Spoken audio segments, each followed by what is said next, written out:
வந்த உடனே முதல் கையெழுத்து மதுவை ஒழிக்கிறதான்னு சொன்னாங்க. பண்ணினாங்களா? இல்ல. அனைத்து மகளிருக்கும் 1000 ரூபாய் உதவித்தொகை நாங்க கொடுத்தாங்களா? நாங்க வந்து எங்கள்கிட்ட சாராய ஃபேக்டரி வச்சிருக்கிறவங்க எல்லாம் நாங்க ஆட்சிக்கு வந்தோன்னு மூடிடுவோம் அவங்க அத்தை சொன்னாங்க. நடந்ததா? அதே மாதிரி கேஸ் விலையை குறைப்போம்னாங்க. எல்லாருக்கும் உதவித்தொகை கொடுப்போம்னாங்க. பெட்ரோலுக்கு நாங்க அது பெட்ரோல் விலையும் குறைப்போம் அப்படின்னு நாங்க செஞ்சாங்களா? இன்னும் 2 வருஷம் ஆட்சி மிச்சம் இருக்குல்ல, குறைச்சாலும் அதனால இந்த 3 வருஷம் செய்யாதான் நான் சொல்ல முடியும். அதனால எதையுமே செய்யாத பொய்யா புலியூட்டி திரிகிற இந்த திராவிட முன்னேற்ற கழகத்தை, அதுவும் குறிப்பாக பட்டத்து இளவரசராக முதல்வராக துடித்துக் கொண்டிருக்கும் இந்த உதயநிதி ஸ்டாலினை ட்ரக் உதயநிதி என்றோ லயர் பொய்யன் உதயநிதி என்றோ அழைத்தால் என்ன தவறு? ஏன்னா இவங்களுக்கு வந்து ஒரு லாஜிக்கலா பேசுறதே புரியாது. ஏற்கனவே மரியாதைக்குரிய நிர்மலா சீதாராமனாக இருக்கட்டும், வானதி சீனிவாசனாக இருக்கட்டும், இல்ல பல்வேறு தரப்பில் இருந்தும் ப்ரொஃபசர் சீனிவாசனிலிருந்து பல பேர் வந்து 72 பைசாக்கு மேல தமிழகத்துக்கு திரும்பி பணம் கிடைக்குது அப்படின்னு லாஜிக்கலா சொல்லியும், அதை தாண்டி இங்க இன்ஃப்ராஸ்ட்ரக்சர் டெவலப்மெண்ட்ல இருந்து பாதுகாப்புல இருந்து பல்வேறு விஷயங்களுக்கு இங்க பயன்படுத்துற விஷயங்களுக்கும் அதெல்லாம் விட்டுட்டு நம்ம 72 பைசா கொடுத்தா கூட ₹1 இவங்க பேசுற பேச்சுங்கிறது ரொம்ப தடித்த வார்த்தைகள்ல, கொச்சையான வார்த்தைகள்ல இவங்களை பேசும்போது அவர் வந்து பொய்யன் உதயநிதி, ட்ரக் உதயநிதி என்று சொல்வதில் அழைப்பதில் எந்த தவறும் இருப்பதாக நான் நினைக்கவில்லை. நீங்க முதல்ல பேசும்போது ஒண்ணு சொன்னீங்க. அவங்கள பத்தி பேசும்போது எதுவும் சீரியஸா எடுத்துக்க மாட்டாங்க அப்படின்றத பதிவு பண்ணி. இப்ப சீரியஸா எடுத்துக்கிறதுனால தான் வந்து உங்க மாநில தலைவர் அண்ணாமலை மேல முதல்வர் ஸ்டாலின் அவர்கள் டெஃபமேஷன் கேஸ் போட்டிருக்காரு. இந்த ட்ரக்ஸ் இஷ்யூ சம்பந்தமா. அதாவதுங்க, ஏற்கனவே நம்ம பேசணும்னு நினைக்கிறேன். இந்த மான நஷ்ட வழக்கு இருக்கு இல்லைங்களா? அந்த மான நஷ்ட வழக்குன்னு இவங்க மிரட்டுவாங்க. இப்போ வந்து சேவா பாரதி இயக்கத்து மேல பொய் இது சொன்ன இந்த கருப்பர் கூட்டம் இருக்காங்க பாருங்க. ஆமா. ஒரு பொறுக்கி ராஸ்கல் கும்பல் ஒண்ணு. அவங்களெல்லாம் கூப்பிட்டு முதல்வர்கிட்ட அழைச்சிட்டு போய் முதல்வர் அவங்களுக்கெல்லாம் மரியாதை செஞ்சார். பொன்னாடை போர்த்தி பன்னாடைகளுக்கெல்லாம் அந்த முதல்வர் வந்து பொன்னாடை போர்த்தி அவங்களுக்கெல்லாம் மரியாதை செஞ்சு இந்த கருப்பர் கூட்டத்தை, ஏன்னா கருப்பர் கூட்டம் வந்து கந்தசஷ்டி கவசத்தை இழிவுபடுத்தி பேசின காலி பயல்கள் கூட்டம். அவங்கள கொண்டு போய் முதல்வர்கிட்ட அழைச்சிட்டு போய் நான் கேட்கிறேன், நாளைக்கு யாராவது ஒருத்தன் இஸ்லாமை பத்தியோ கிறிஸ்துவத்தை பத்தியோ இழுத்து பேசுறவங்கள அழைச்சிக்கிட்டு போனா பார்க்க அனுமதிப்பாரா? ஒத்துப்பாரா? ஆனா மாறாக இந்து மதத்தை பொழுதேனிக்கு ஏசுறவனை தான் முதல்வர் அரவணைக்கிறாரு. அப்படி இல்லைன்னா நானும் இந்து தான் சொல்லிக்கிட்டு போலியாக இந்துத்துவம் பேசிக்கொண்டு தெரியும் நம்ம கிட்ட இருந்து வெளியில போனவங்க. ஜெயலலிதா பயன்படுத்திய வார்த்தையை நான் விரும்பவில்லை. நெடுஞ்செழியன், பண்ருட்டி ராமச்சந்திரன்லாம் பார்த்து ஜெயலலிதா அம்மா ஒரு வார்த்தை சொன்னாங்க. நான் அந்த வார்த்தையை இவங்க பயன்படுத்த வச்சிருவாங்களோன்னு எனக்கு தோணுது. இந்த தேர்தல் முடிஞ்சதுக்கு அப்புறம் அதை பயன்படுத்தணுமா இல்லையாங்கிறது நம்ம கிட்ட இருந்து விலகி போனவங்கலாம். அதனால அவங்களும் நான் காக்கணும்.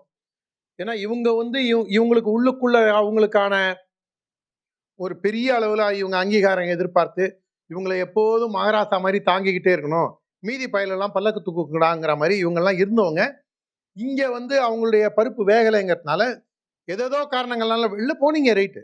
அதுக்காக நீங்க எந்த சித்தாந்தத்துக்காக வேலை செஞ்சீங்களோ அந்த சித்தாந்தத்தை கேவலமா பேசினீங்கன்னா உங்களை மாதிரி ஒரு இழிப்பிறவி உலகத்துல எவனுமே இருக்க முடியாது. இல்ல இந்த சித்தாந்தத்தை நான் ஏத்துக்கலன்னு சொல்லிட்டு வெளில போய் இந்த சித்தாந்தத்தை எதிருங்க, நான் உங்களுக்கு பதில் சொல்றேன். ஆனா நானும் ஆர்எஸ்எஸ் காரன், நானும் இந்து, நானும் இந்துத்துவத்துக்காக வாழ்ந்தவன், நீங்க மட்டும் இந்துவா, நானும் இந்துத்துவத்துக்காக வாழறேன் அப்படின்னு சொல்லிக்கிட்டு திமுகவை ஆதரிக்கிறதுங்கிறது அதை விட ஒரு அயோக்கியத்தனமான கொச்சையான செயல் வேற எதுவுமே இருக்க முடியாது. அதனால இப்ப இந்த கருப்பர் கூட்டம் இருக்காங்க பாத்தீங்களா, இந்த கருப்பர் கூட்டம் வந்து தொடர்ந்து இழிவுபடுத்திக்கிட்டே வந்தவங்க. சாத்தாங்குளம் இரட்டை கொலை வழக்கில் சேவா பாரதியை சேர்ந்தவங்க, ஃப்ரெண்ட்ஸ் ஆஃப் போலீஸா இருந்தவங்க 2 பேரு, அவங்க தான் அந்த காவல்துறையோட சேர்ந்து அடிச்சு கொன்னாங்க. இதுக்கு பின்னணியில ஆர்எஸ்எஸ் இருக்குன்னு சொன்னதுக்கு சேவா பாரதியின் மாநில தலைவர் என் அருமை நண்பர் ரகு மனோகர் அவர்கள் நீதிமன்றத்தில் வழக்கு தொடுக்கப்பட்டு அவர் கோரிய அமௌண்ட் 50 லட்சமோ 1 கோடியோ ஏதோ அதை கொடுக்கணும்னு சொல்லி தீர்ப்பு வந்திருக்கு. இதை நம்ம தீர்ப்பு வாங்கியிருக்கோம். அதே மாதிரி ராகுல் காந்தி புலி விட்டு தெரிஞ்சாரு, காந்தியை கொன்னவன் ஆர்எஸ்எஸ் காரன்னாங்க. நாம போய் வழக்கு தொடுத்தோம். ராகுல் காந்தியை வந்து இன்னொரு தடவை பேசினா உன்னை பிடிச்சி உள்ள வச்சிருவேன் நாங்க. அதே மாதிரி ரஃபேல் டீல்ல வந்து இவர் மோடி லஞ்சம் வாங்கிட்டாரு அப்படின்னு சொன்ன போதும் மீண்டும் நம்ம கோர்ட் அணுகின உடனே உன் வாயை வச்சுட்டு சும்மா கோர்ட்ல வந்து மன்னிப்பு கேளுன்னு சொல்லிச்சு ராகுல் காந்தி. இந்த மாதிரி தொடர்ந்து நமக்கு எதிராக யாரெல்லாம் பொய் பிரச்சாரம் செய்கின்றார்களோ அவர்களை எதிர்த்து கோர்ட்ல வழக்கு தொடுத்து அந்த வழக்கில் வெற்றி அடைந்த பின்புலம் ஆர்எஸ்எஸும் ஆர்எஸ்எஸ்ஐ சார்ந்தவர்களுக்கும் உள்ளது. நான் என்ன கேட்கிறேன், இந்த திமுக காரங்க இந்த 2.5 வருஷமா உன் மேல கேஸ் போடுவேன் உன் மேல கேஸ் போடுவேன் அப்படின்னு சொல்லிட்டு இவங்க கடைசியில இவங்க கேஸ் போடுறதெல்லாம் என்னன்னா, திருச்சி புகழில் ஆரம்பிச்சு ஊர் ஊரா இருக்கக்கூடிய காஞ்சிபுரம் ஜகா என்னுடைய அன்பு தம்பி ஜெகதீசன்ல ஆரம்பிச்சு, அதே மாதிரி நம்ம ஆலந்தூர்ல இருக்கக்கூடிய என்னுடைய அருமை தம்பி கல்யாணம் ஆன இன்னைக்கு தான் கவுன்சிலர் இதுக்கு நாமினேஷனே போய் ஃபைல் பண்ணான். அந்த தம்பியிலேருந்து பல பேரை பிடிச்சி உள்ள வச்சது, அமர் பிரசாத் ரெட்டியிலேருந்து பல பேரை உள்ள வச்சதை தவிர, பொய் கேஸ் போட்டு உள்ள வச்சதை தவிர வேற எந்த ஒரு இதுவும் கிழிக்காதது தான் இந்த திராவிட முன்னேற்ற கழக ஆட்சி. ஏன்டா பிடிச்சி உள்ள வச்சிங்க அப்படின்னு கேட்டா, எங்களை பத்தி பொய்யா சொல்லிட்டாங்க. பொய்யா சொல்லிட்டாங்கன்னா அந்த வழக்கை நீ நடத்தி அவங்களுக்கு தண்டனை வாங்கி கொடுத்துருக்கணுமா இல்லையா? அந்த கேஸ் என்னாச்சு? எந்த கேஸ்லயும் டெவலப்மெண்ட் இல்லை. மாறாக இப்போ அண்ணாமலைக்கு என்ன சொல்றாங்க, நாங்க வந்து அவர் மேல மான நஷ்ட வழக்கு போடுறோம்னு. அது மானம் உள்ளவன் தான் சார் போட முடியும். இவங்கெல்லாம் எப்படி சார் போட முடியும்? அதை தாண்டி இப்போ ஒருவேளை தீர்ப்பு வந்து இவருக்கு 1.1% கூட வரத்துக்கு வாய்ப்பு இல்லை அண்ணாமலைக்கு எதிராக. ஏன்னா 1100 கோடி ரூபாய் இது வரைக்கும் அண்ணாமலை மேல மான நஷ்ட வழக்கு போடப்பட்டுள்ளது. அதுவும் அந்த பிஜிஆர் எனர்ஜின்னு ஒரு கம்பெனி 500 கோடி ரூபாய் கேட்டு வக்கீல் நோட்டீஸ் அனுப்பிச்சதோட சரி. டிஆர் பாலுவா இருக்கட்டும், பிஜிஆரா இருக்கட்டும், இல்லை ஆர்எஸ் பாரதியா இருக்கட்டும், இல்லை இப்போ ஸ்டாலினா இருக்கட்டும், இவங்க கண்டிப்பா வழக்கு தொடுக்கணும். அதுவும் அண்ணாமலைக்கு எதிராக தொடுக்கணும். கோர்ட்ல கூண்ல ஏறி அண்ணாமலை இவங்களை வந்து நார் நாரா கிழிச்சு இவங்க வண்டவாளத்தெல்லாம் தண்டவாளத்துல ஏற்றும் போது அன்னைக்கு கூவத்தை விட முடை நாத்தம் எடுக்கும். ஏன்னா அந்த அளவுக்கு டாக்குமெண்ட்ஸ் அண்ணாமலை வச்சு கையில வச்சுக்கிட்டு தான் அதை பத்தி பேசுறாரு. அதனால இவங்க கண்டிப்பா வழக்கு தொடுக்கணும். ஸ்டாலின் அவர்கள் தைரியமான ஆள் என்று நான் நம்புகிறேன். அந்த தைரியமான ஆளா இருக்கக்கூடிய ஸ்டாலின் அவர்கள் என்னுடைய தலைவர் இளம் சிங்கம் அண்ணாமலை மீது கண்டிப்பாக வழக்கு தொடுக்க வேண்டும். அந்த நாளுக்காக நாங்கள் காத்து கொண்டிருக்கிறோம். அடுத்து இங்க போற இடமெல்லாம் வந்து மோடிஜி வந்து எங்களுடைய விஸ்வகுரு அப்படின்னு சொல்லிட்டு எங்க பார்த்தாலும் பிரச்சாரம் பண்றதா பார்க்க முடியுது. ஆனா நம்ம முதலமைச்சர் ஸ்டாலின் என்ன சொல்றாருன்னா, மீனவர் பிரச்சனையில மட்டும் மோடி வந்து மௌன குருவா இருக்காரு அப்படின்றத வந்து அவர் சொல்லியிருக்காரு. அவர் வந்து மீனவர் பிரச்சனைனா பாகிஸ்தானோட இருக்கக்கூடிய பிரச்சனையா இல்ல இலங்கை இலங்கை மீனவர்கள் பிரச்சனை, மோடி அவர்கள் மௌன குரு. நல்ல வேளை இந்த கேள்வி கேட்டீங்க. இலங்கை தமிழர்களுக்காக பாதுகாக்கிறதுக்காக போராடுறேன்னு சொல்றது யார் யாரு தமிழ்நாட்டுல? மதிமுக, திராவிட கட்சிகள், விசிக, திமுக, நாம் தமிழர். குறிப்பா இந்த 4 கட்சியை சொல்லலாம். இவங்க வாயால வட சொல்றவங்க இந்த 4 பேருமே. மாறாக அங்க வந்து அழிச்சு கொன்னது, தமிழனை அழிச்சு கொன்னது காங்கிரஸ் கட்சியும் திமுகவும் தான். ஆனா அவங்களுக்கு பாதுகாப்பா இருக்கக்கூடிய ஆட்சி வந்து நரேந்திர மோடி தலைமையிலான பாரதிய ஜனதா கட்சியின் ஆட்சி. இதை நான் போற போக்குல சொல்ல, 1.5 லட்சம் தமிழர்களை கொன்று குவித்த ஆட்சி திமுக காங்கிரஸ் கூட்டணி ஆட்சி. அதோட இல்லாம தினசரி மீனவர்கள் சுட்டுக்கொல்ல படுகொலை செய்யப்பட்ட ஆட்சி மன்மோகன் சிங் காலத்துல. ஆனா பிரதமர் நரேந்திர மோடி ஆட்சிக்கு வந்ததுக்கு அப்புறம் எங்கேயாவது ஒரே ஒரு தமிழர் அங்க கொலை செய்யப்பட்டாங்களா? இல்ல. அதை தாண்டி 3 தமிழர்களுக்கு, தமிழ் மீனவர்களுக்கு மரண தண்டனை விதிக்கப்பட்டது. அந்த மரண தண்டனையிலிருந்து காப்பாற்றி அவங்களை மீட்டு பாரத தேசத்திற்குள் இருக்கக்கூடிய தமிழகத்திற்கு அழைத்து வந்தவர் நரேந்திர மோடி. அப்படி இருக்கும்போது இது மட்டும் கிடையாது, ஆப்கானிஸ்தான்ல போய் மதமாத்த போனா இங்க தமிழ்நாட்டு ராமநாதபுரத்தை சேர்ந்த ஒரு நபர். அந்த மதமாத்த போனவனை பிடிச்சி வச்சுக்கிட்டு கொண்டுடுவோம்னாங்க. தொப்புள் கொடி உறவுகள் அவங்க சொன்னாங்க.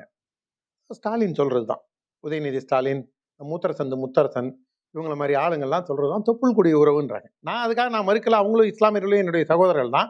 ஆனா அவங்க வந்து ஒரு ஓட்டு மிஷினா பாக்குறதுனால தான் நான் அவங்கள சொல்றேன். ஆப்கானிஸ்தான்ல இருக்கக்கூடிய தீவிரவாதிகள் இவனை பிடிச்சி வச்சுக்கிட்டு மதமாத்தையாடா வந்த, மதமாத்திரத்துக்காடா வந்த அப்படின்னு சொல்லி கொன்னுடுவோன்னு சொல்லி மிரட்டின போது பாரத நாட்டின் எக்ஸ்டர்னல் அஃபேர்ஸ் மினிஸ்ட்ரி உடனடியாக களத்தில் இறங்கி அவர்களை மீட்டு கொண்டு வந்தது பாரத நாட்டை சார்ந்த தமிழகம் இருக்கக்கூடிய பாரத தேசத்தின் அரசான நரேந்திர மோடி அரசு. அபிநந்தன் என்கிற ஒரு தமிழன், தாம்பரத்தை சார்ந்தவன். அந்த அபிநந்தன் பாராசூட்ல இறங்கும்போது, பாகிஸ்தான் பார்டர்ல இறங்கும்போது, பாகிஸ்தான் புடிச்சு வச்சுக்கிட்டு மிரட்டின போது, ஒரு சின்ன கீறல், நகைக்கீறல் கூட இல்லாம அபிநந்தனின் என்கின்ற தமிழனை மீட்டுக் கொண்டு வந்தது நரேந்திர மோடி அரசு. மாறாக தமிழர்களை காவு வாங்கி 1.5 லட்சம் தமிழர்களை அழித்தொழித்து, கிட்டத்தட்ட 1 லட்சம் தமிழ் பெண்மணிகளின் தாலியை அறுத்து குடிக்க வைத்து, இலங்கையில தமிழனை கொன்னு கிளஸ்டர் குண்டு போட்டு 1 லட்சம் பேரை கொன்னு தாலி அறுத்தாங்க. தமிழ்நாட்டுல தினசரி மது வியாபாரத்து மூலமா மதுவை வைத்து தாலியை தினசரி அறுத்து கொண்டிருப்பது இந்த திராவிட முன்னேற்ற கழக அரசு. இப்படி இருக்கிறவரு மோடியை பத்தி பேசுறதுக்கு இவருக்கு ஏதாவது 1% இவருக்கு ஏதாவது வக்கு உண்டா? இவர் பேசலாமா? இவரெல்லாம் மோடியை பத்தி பேசலாமா? மோடியை நான் விஸ்வகுருன்னு இல்ல, அண்ட சராசரத்திற்கு குருன்னு கூட நான் சொல்லுவேன். ஏன்னா அதற்கு உண்டான அனைத்து தகுதிகளும் பிரதமர் நரேந்திர மோடிக்கு இருக்கின்ற காரணத்தால் நாங்கள் சொல்கின்றோம், உன்னை யாராவது மரியாதைக்குரிய தமிழக முதல்வர் ஸ்டாலினை யாராவது தமிழின தலைவர்னாவது சொல்றானா? வீரமணியை தான் சொல்றான். 1% கூட வாக்கு இல்லாம எல்லாம் 70 வயசு 80 வயசுக்கு மேல கழட்டு பயலெல்லாம் வச்சுக்கிட்டு அங்க அந்த முதியோர்ல நடத்தக்கூடிய வீரமணியை தமிழின தலைவர்ங்கிறான். எவனாவது ரோட்ல போற ஒத்தனாவது உன் கட்சிக்காரனாவது இவரை பார்த்து தமிழின தலைவர்னு சொல்றானா? இல்ல, மோடி இப்ப தமிழகத்துல பிரச்சாரம் பண்ணிக்கிட்டு இருக்காரு. மத அரசியல மோடி முன்னெடுக்கிறாரு அப்படின்றத ஒரு குற்றச்சாட்டா வைக்கிறாங்க. இன்னைக்கு சேலத்துல கூட ஆடிட்டர் ரமேஷ் அவர்களை பத்தி கூட பேசியிருக்காரு. மத அரசியலை முன்னெடுக்கிறது யாருன்னு பாருங்க. கோவில்களை தினசரி இடிக்கிறது யாரு? இந்துக்களுக்கு தினசரி பிரச்சனையை ஏற்படுத்துவது யாரு? கோவில்கள் இவங்க தமிழ்னு பேசுறாங்கல்ல, ரொம்ப முக்கியமான விஷயம். மயிலாப்பூர் கபாலி கோவில்ல ஓதுவார் 2 பேர் இருக்கணும். தேவாரம், திருவாசகம், திருவருட்பா இதெல்லாம் பாடுறதுக்கு ஒருத்தர் தான் சத்குருநாத ஓதுவார்னு ஒரு மிகச்சிறந்த வணங்கத்தக்கவர். பாராளுமன்றத்தை திறக்கும் போது கூட சத்குருநாதர் ஓதுவார் போய் தான் தேவாரம் பாடினாருங்க. அந்த சத்குருநாத ஓதுவார் ஒருத்தர் மட்டும்தான் அங்க இருக்காரு. திருநெல்வேலி நெல்லையப்பர் கோவில்ல 4 ஓதுவார் இருக்கணும், ஒரே ஒரு ஓதுவார் கூட கிடையாது. மதுரை மீனாட்சி அம்மன் கோவில்ல ஓதுவார் கிடையாது. திருவானைக்காவல் ஜம்புகேஸ்வரர் கோவில்ல ஓதுவார் கிடையாது. திருவண்ணாமலை அண்ணாமலையார் கோவில்ல ஓதுவார் இருக்காங்களான்னு தெரியாது. நீங்க தமிழுக்காக வாழறீங்கன்னு சொன்னா எத்தனையோ பேர் இன்னைக்கு தேவாரம் திருவாசகத்துல ஒரு எக்ஸலண்டா எங்க ஓமாம்புலியூர் கிராமத்தை சார்ந்த தமிழ் என்பவன் என்ற ஒரு சகோதரன் இருக்கின்றான். அந்த சகோதரன் ரொம்ப அருமையாக தேவாரம் பாடக்கூடியவன். நீங்க அவன மாதிரி ஆளுக்கெல்லாம் நீங்க தேவாரத்தை கொடுத்து பட்டியலின சகோதரன் தமிழ் என்பனுக்கும் அவங்க ஒரு வாய்ப்பு கொடுத்து இஸ்லாமியனாக இருந்து கன்வெர்ட் ஆன அந்த தம்பி, அவனுக்கு நீங்க அந்த வாய்ப்பு கொடுத்துருக்கலாமே. அவனை போன்றவர்களுக்கு கிட்டத்தட்ட 1000 ஓதுவார்களுக்கு இங்க தமிழ்நாட்டில் வேலை இருக்க, ஏன் கொடுக்கல? நீங்க அங்க இருக்கக்கூடிய இசை வேளாளர்களை, நாதஸ்வரம் வாசிக்கிறவங்கள, தவில் வாசிக்கிறவங்கள அங்க இருந்து விரட்டி விட்டீங்க. நீங்க மாலை கட்டிய விரட்டி விட்டீங்க. கோவில்ல சிப்பந்தியா இருக்கக்கூடியவங்கள விரட்டி விட்டீங்க. கோவில் எல்லாம் சிதிலமடைய வச்சு நீங்க இந்து மதத்தையே அழித்தொழிக்கும் வேலையை செய்யறீங்க. இதெல்லாம் செஞ்சுட்டு அதுக்கப்புறம் நீங்க இஸ்லாமியர்களுக்கும் கிறிஸ்தவர்களுக்கும் உதவி செய்யுங்க, நான் வேண்டான்னு சொல்ல, அவனையும் என் சகோதரன் தான். ஆனா நீங்க மத அடிப்படையில நசுக்கிறது இந்துக்களை நீங்க நசுக்கிட்டு திராவிட முன்னேற்ற கழகம் அவங்க என்ன சொல்றாங்களோ அதுக்கு நேர் எதிராக தான் செய்வாங்க. நீங்க கவனிச்சு பாருங்க. நாங்க அனைவருக்குமானவர்கள், சமூக நீதியை காப்பவர்கள், எல்லாரையும் ஒண்ணு போல நடத்துவோம் அப்படின்னு சொல்லிட்டேன். டேய் பேப்பர பையல, டேய் உச்சி குடுமி பையல அப்படின்னு ஏசுறது யாரு? மோடியோ அண்ணாமலையோ ஹெச்ராஜாவோ பொன் ராதாகிருஷ்ணனோ இல்லது அல்லது சாதாரண தொண்டன் இந்த ஓமாம்புலியூர் ஜெயராமனோ என்னைக்காவது ஒரு இஸ்லாமியரோ கிறிஸ்துவரையோ கேவலமா பேசியிருக்குமா?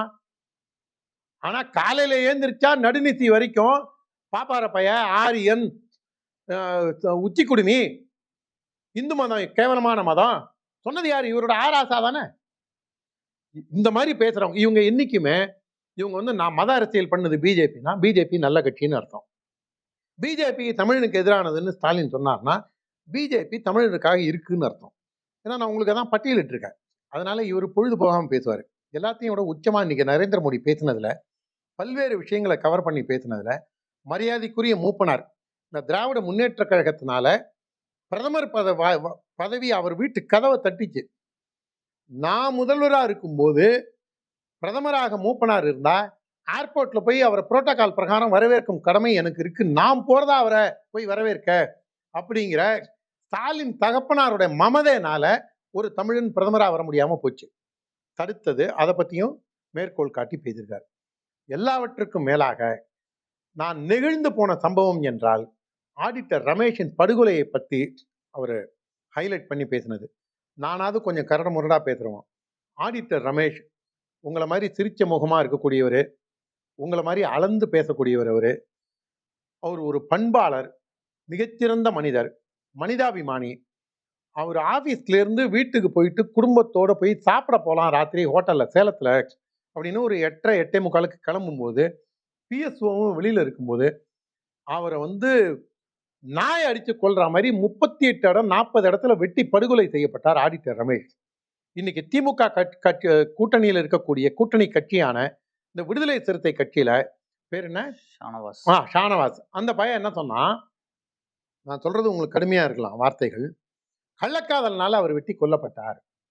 அம்மாக்கும் தங்கச்சிக்கும் பொண்டாட்டிக்கும் வித்தியாசம் தெரியாதவங்க இப்படிதான் பேசுவாங்க. ஒரு மாமனிதர், அவர் கொன்னது போலீஸ் பக்ருதீன் பன்னா இஸ்மாயில்னு அந்த எஃப்ஐஆர்ல வந்திருக்கு.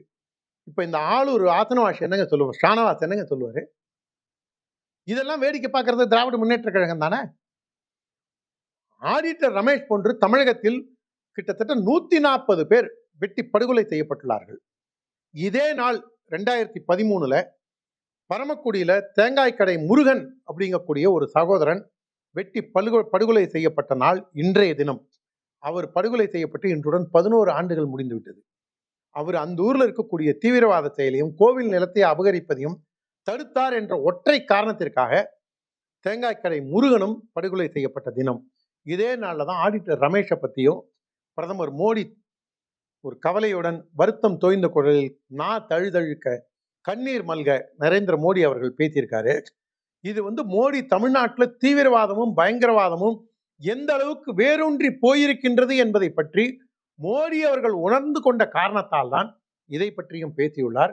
மோடியின் பேச்சை வரவேற்று ரசித்து மகிழ்கின்றேன். இதை தமிழக ஆட்சியாளர்கள் உணர வேண்டும். இந்த தீவிரவாதத்திற்கு துணை போகாமல் தேசியத்தின் பக்கம், நீ தேசியத்தை கூட ஏத்துக்க வேண்டாயா, தேசியவாதிய பாதுகாப்பா வாழ விடுன்னு தான் நாங்க ஸ்டாலின் கேட்டுக்கொள்கிறோம். என்னுடைய இறுதியான கேள்வி, சாட்டை துரைமுருகன் அவர்கள் நேற்று ஒரு வீடியோ போட்டிருந்தாரு. தமிழிசை அம்மா ராஜினாமா பண்ண உடனே அந்த வீடியோ அவர் பதிவிடுறாரு. அந்த வீடியோவில் என்ன சொல்றாருனாக்க, அண்ணாமலையே மாநில தலைவர் பதவியிலிருந்து நீக்கிறதுக்கான வேலையை பாஜக தொடங்கிருச்சு, தமிழிசை அந்த இடத்துக்கு கொண்டு வர்றதுக்கான வேலையை பார்த்துட்டு இருக்காங்கன்ற ஒரு கருத்தை பதிவு பண்ணியிருக்காரு. இந்த கேள்விக்கு பதில் சொல்லணுமாங்கிற ஒரு தயக்கம் கூட எனக்கு இருக்கு. தெரு முனையில நின்று, சந்து முனையில நின்று, மூத்திர சந்து முனையில நின்று குடிகார பைய வாய்க்கு வந்ததை அதான் பேசிட்டு இருப்பான். அவனுடைய இயல்பாவே அவன் கொச்சையான அறிவுறுப்பான கேவலமான வார்த்தைகளை பேசியே பழகி அதுல ஒரு சுய இன்பம் காணக்கூடிய பயலுக மாதிரி தான் நான் இந்த சாட்டை துரைமுருகனை பார்க்குறேன். வாயை வச்சு வியாபாரம் பண்ணக்கூடியவன் இந்த ஆளு. ஒரு விலை மாதை விட, விலை மாதாது அவங்க வயிற்று பசிக்கோ அவங்க குடும்ப சூழ்நிலைக்கோ இது பண்றாங்க. நான் அதை விட ஒரு மலினமான ஒரு மனிதனாகத்தான் இந்த சாட்டை துரைமுருகனை பார்க்குறேன். இருந்தாலும் நீங்க கேட்ட கேள்விக்கு அதையும் ஒரு 1.5 லட்சம் பேர் பார்த்து தொலைச்சிருக்கான். அதனால அவங்களுக்கும் பதில் சொல்ல வேண்டிய கடமை அந்த 1.5 லட்சம் பேர்ல ஒரு 10 பேராவது இதை பார்த்து மாறினான்னா சந்தோஷப்படுவேன். அந்த ஒரு காரணத்தினால நான் அதுக்கு பதில் சொல்றேன். அதிகமா ட்ரோல் செய்யப்பட்ட நபர் தமிழிசை அப்படின்னு சொல்லி பேசியிருக்காரு. இது ஆடு நனையுதுன்னு ஓனாய் அழுத கதை. இது தமிழிசை ட்ரோல் செய்யப்பட்ட காலத்திலையும் உயிரோட இருந்தவர் தான் இந்த சாட்டை துரைமுருகன். அவர் மரிச்சு போய் திரும்பியும் உயிர் தெழுந்து, பூம்பாவை உயிர் தெழுந்து வந்த மாதிரி, இயேசுநாதர் உயிர் தெழுந்து வந்த மாதிரி அவர் ஒன்றும் மரித்து போய் உயிர் தெழுந்து வரவில்லை. அன்னைக்கும் உயிரோடு இருந்தாரு. அன்னைக்கும் இதே வாயை வச்சு வியாபாரம் பண்ணிட்டு இருந்தாரு. அன்னைக்கெல்லாம் வாயை திறக்காத இந்த சாட்டை துரைமுருகன் இன்னைக்கு வாயை திறக்கிறாருன்னா, அன்னைக்கெல்லாம் அவர் வாயில சீமானோட அப்படின்னு சில பேர் கேட்குறாங்க. இந்த மாதிரி கொச்சையா பேசுறது என்னுடைய வழக்கம் கிடையாது, என்னுடைய தகுதிக்கு அதை நான் விரும்புறதும் கிடையாதுன்னு வச்சுங்க. என் நாக்கு ரொம்ப சங்கடப்படும் அந்த மாதிரிலாம் பேசினா. அந்த சாட்டை துரைமுருகன் இன்னைக்கு தமிழிசையை சொல்றதுக்கு காரணம், அவர் ஒன்றும் தமிழிசை ஒரு தமிழர் அப்படின்னா அண்ணாமலையும் தமிழர் நானும் தமிழன் தானே, அதெல்லாம் காரணமே கிடையாது. தமிழிசையை பாராட்டி அண்ணாமலையை கேவலப்படுத்தும் நோக்கத்தோட தான் அந்த சந்துமுனை பேச்சாளர் துரைமுருகன் என்ற ஒரு மலினமான நபர் கருத்து தெரிவித்திருக்கிறார். அதுல அவர் சொல்றது தமிழிசை அக்கா அப்படி இருந்தாங்க இப்படி இருந்தாங்க. சரி, ஏண்டா அது ஃப்ளைட்ல, தூத்துக்குடி ஃப்ளைட்ல கூட அந்த ஒரு பொண்ணு சோஃபியான்னு ஒரு பொண்ணு கேரோ பண்ணிச்சு, சத்தம் போட்டுச்சு. திமுக காரன்லேருந்து நாம் தமிழர்லேருந்து எல்லா பயல்களும் அந்த அம்மாவை வந்து ரொம்ப வக்கரமா ரொம்ப கேவலமா இது பண்ணாங்க. என்னுடைய அன்பிற்கு பாத்திரமானவர் என்னை பார்க்குறனெல்லாம் வாங்க ஜெயராமன் எப்படி தம்பி இருக்கீங்கன்னு வாய் நிறையா கூப்பிட்றாக்கா பண்பாளர் யார் வந்தாலும் அவங்கள உட்கார வச்சு பேசி அவங்கள விருந்தோம்பல்ல சிபி ராதாகிருஷ்ணனுக்கு மாதிரி பொன் ராதாகிருஷ்ணன் மாதிரி ஒரு மிகச்சிறந்தவர் தமிழிசை. வரவங்க யாரா இருந்தாலும் அவங்கள வந்து இது பண்ணாம பிறந்தல்லாம 30 செகண்ட் 40 செகண்ட்லாம் பார்த்து பேசாம அவங்கள்ட்ட வந்தாங்கன்னா 1 நிமிஷம் 2 நிமிஷமா செலவு பண்ணி பேசக்கூடிய ஒரு பெருந்தகையாளர் டாக்டர் தமிழிசை. அவங்கள போய் இந்த அன்னைக்கெல்லாம் நீ ஆதரிக்காம இன்னைக்கு ஆதரிக்கிறேன்னா என்ன காரணம்? அண்ணாமலையை கேவலப்படுத்தணும். இந்த பையன் என்ன சொல்றான், அண்ணாமலையை வந்து நீக்கிடுவாங்க. இது எனக்கு எதை ஞாபகப்படுத்துதுன்னா 1992லயோ 93லயோ பெங்களூர்ல தேசிய செயற்குழு நடந்தது. வாஜ்பாய், முரளி மனோகர் ஜோஷி, அத்வானி, சிக்கந்தர் பக்த், ராஜமாதா சிந்தியா எல்லாரும் கலந்துக்கிட்டாங்க. அத்வானிக்கு வந்து அவசர வேலையா டெல்லி போக வேண்டிய வேலை. வாஜ்பாயை கூப்பிட்டு நான் டெல்லி போனோம் ஜி, அதனால நாளைய செயற்குழுவில் நான் இல்லை, நான் உங்கள்கிட்ட உத்தரவு வாங்கிட்டு கிளம்புறேன் அப்படின்னு முரளி மனோகர் ஜோஷி அப்போ அகில இந்திய தலைவராக இருந்தார், அவர்கிட்டையும் வாஜ்பாயிட்டையும் சொல்லிட்டு போனார். இதை சொன்னது எனக்கு ஜனா கிருஷ்ணமூர்த்தி சொன்னார். இதை ப்ரெஸ் மீட்லேயே ஜனா கிருஷ்ணமூர்த்தி சொல்லியிருக்காரு. அன்னைக்கு ஜனாவும் கூட இருந்திருக்காரு. அதுக்கு வந்து வாஜ்பாய் சொல்லியிருக்காரு, நீங்கள் போங்க, ஆனால் நாளைக்கு வந்து வால் போஸ்ட்டில் இந்த பேப்பரோட இது போடுவான்ல போஸ்ட்டு, அந்த வால் போஸ்ட்டில் அத்வானி வாஜ்பாயினுடைய கருத்து வேறுபாடு, தேசிய செயற்குழுவை அத்வானி புறக்கணித்தார், இப்படிதான் செய்தி வரும் பாருங்க அப்படின்னு சொன்ன மாதிரி அதே மாதிரி செய்தி வந்திருந்திருக்கு. இதை எதுக்காக சொல்றேன்னா, இப்ப அண்ணாமலை வந்து இந்த மாதிரி சிண்டு தமிழிசைக்கும் இவருக்கும் சிண்டு முடிகிற வேலை இதெல்லாம் இந்த மாதிரி இதெல்லாம் நான் தான் சொல்றேன்.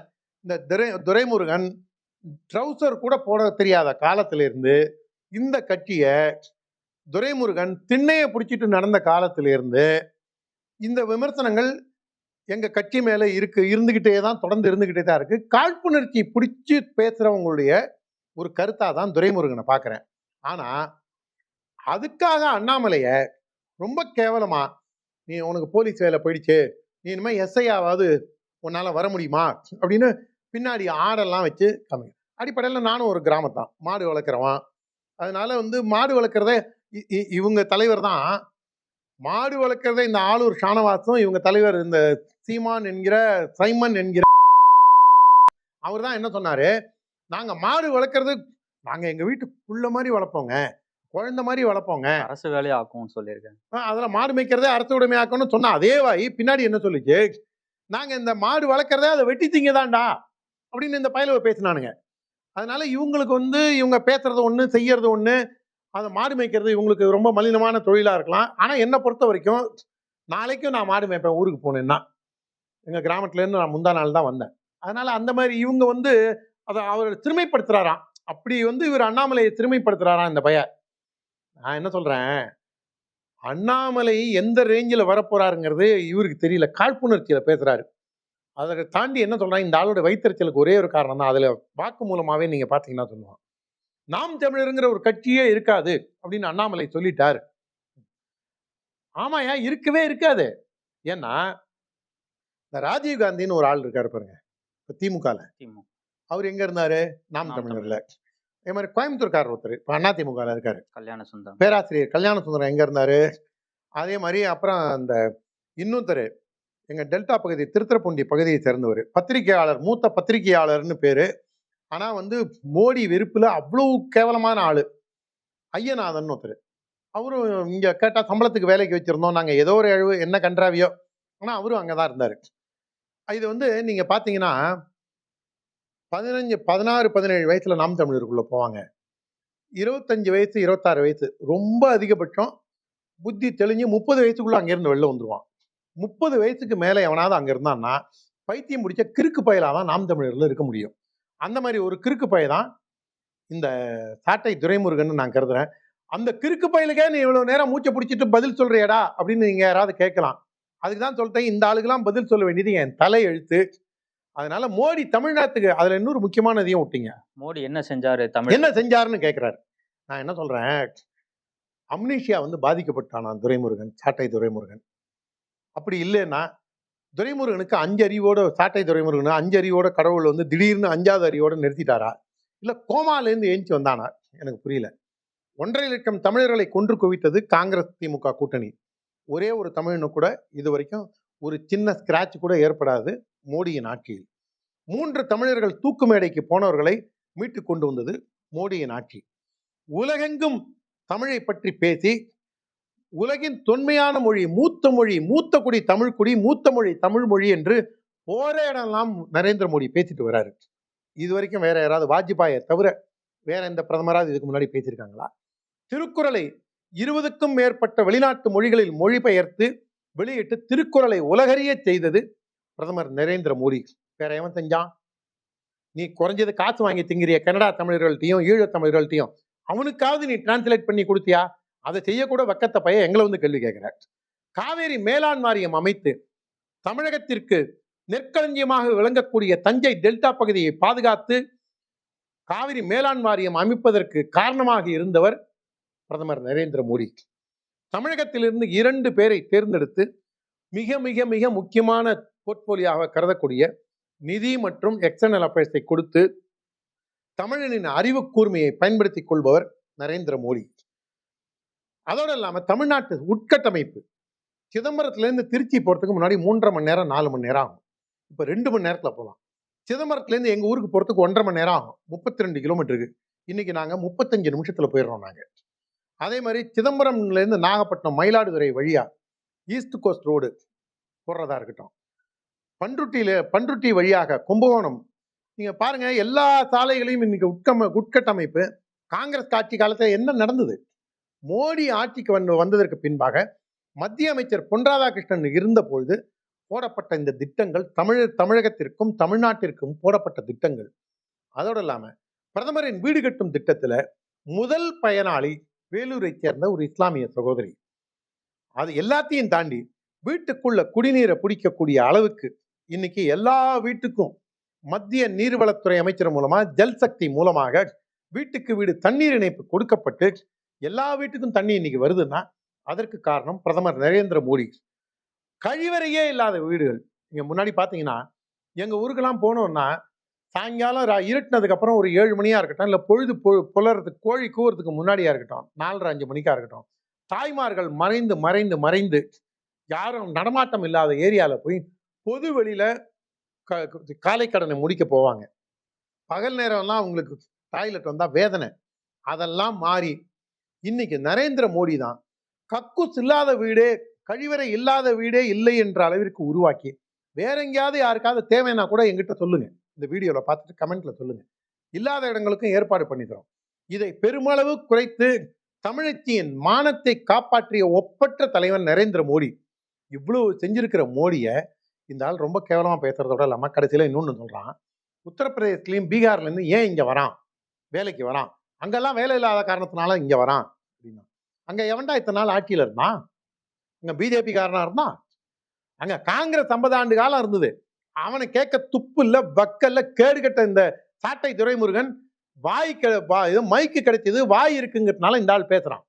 நான் இன்னொன்னு கேட்கிறேன், அந்த வட இந்தியால இருந்து வரான்னு சொல்றான்ல, அந்த வட இந்தியால இருந்து வர எல்லாரையும் செக் பண்றது நாம் தமிழர் உட்பட முன் வரட்டோன்ற திமுக உட்பட. பங்களாதேஷ் இன்ஃபில்ட்ரேட்டர்ஸ் எவ்வளவு பேர் வராங்கிறதையும் தெரியும்ல நமக்கு, அந்த கணக்கையும் எடுக்கலாம்ல.